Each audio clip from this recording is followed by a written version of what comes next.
పోరాడిన అధికారం వస్తే పరిపాలనలో సంక్షేమంతో పాటు అభివృద్ధితో పాటు దీర్ఘకాలికంగా సమాజాన్ని పట్టి పీడిస్తున్న సమస్యల్ని శాశ్వత పరిష్కారం చూపించే ప్రయత్నం చేసిన. ఆనాడు నాతో పనిచేసిన ఎంఆర్పిఎస్ మిత్రులు చాలామంది ఉన్నారు. 40 సంవత్సరాల వర్గీకరణ రావణ కష్టాన్ని నాకు అవకాశం వచ్చిన వెంబడే ఈరోజు మాదిగ ఉపకులాల వర్గీకరణ చేయడం జరిగింది. కూడా నీచుడా బతుకమ్మ చీరలు ఆడబిడ్డలకి ఇచ్చే చీరలు కూడా వదలలేదు నీ దోపిడీకి. అందుకోసం నువ్వు రావాలనా?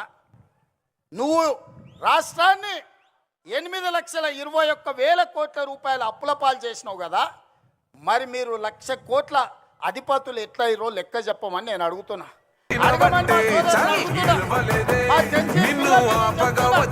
మీరు ఆలోచన చేయండి. 10 ఏళ్లలో 1,00,000 కోట్లు కేసీఆర్ ఎట్లా సంపాదించిండు?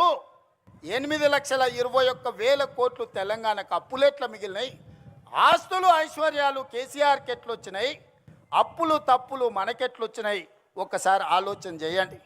ఈ అప్పులు తప్పులు చేసినాడు మళ్ళీ వస్తే ఇంతకుముందే మా అనిరుద్ధ్ చెప్పాడు, ఎందుకయ్యా వాడు వచ్చేది, నేను నా భార్య మాట్లాడుకుంటూ వింటాడా, వాడు అసలు మనిషా పశువు అని అడుగుతాడు. మా అమ్మ మా కోడలతోనో లేకపోతే మాతోనే మాట్లాడుకుంటే గాజోలి కూడా వింటాడా అనే, గింతకంటే దుర్మార్గుడు ఎవడని ఉంటాడా అని మా ఎమ్మెల్యే అడుగుతున్నాడు. సుందతి సినిమాలో పశుపతిని ఎట్లయితే బూత్ బంగళాలో బంధించిన గొలుసులు పెట్టి ఈ పాపాల బైరోడుని ఫామ్ హౌస్లో 4 కోట్ల తెలంగాణ ప్రజలు గొలుసులేసి కట్టేసిండ్రు.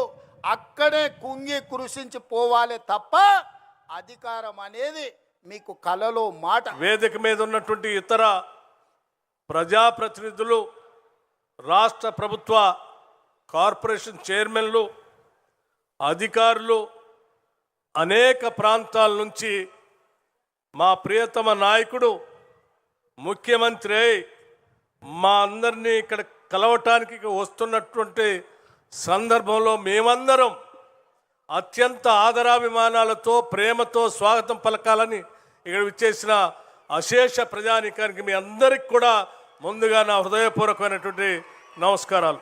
తెలంగాణ రాష్ట్రానికి 2వ ముఖ్యమంత్రిగా ప్రమాణ స్వీకారం చేసి తిరిగి ఇక్కడికి వచ్చి మీ అందరికీ కృతజ్ఞతలు చెప్పేటువంటి కార్యక్రమాన్ని తీసుకున్నారు. సరే, వారు ఈ 20 సంవత్సరాల సుదీర్ఘ రాజకీయ జీవితంలో కేవలం జడ్పీటీసీ సభ్యుడే కాదు, శాసన మండలి సభ్యుడిగా చేసి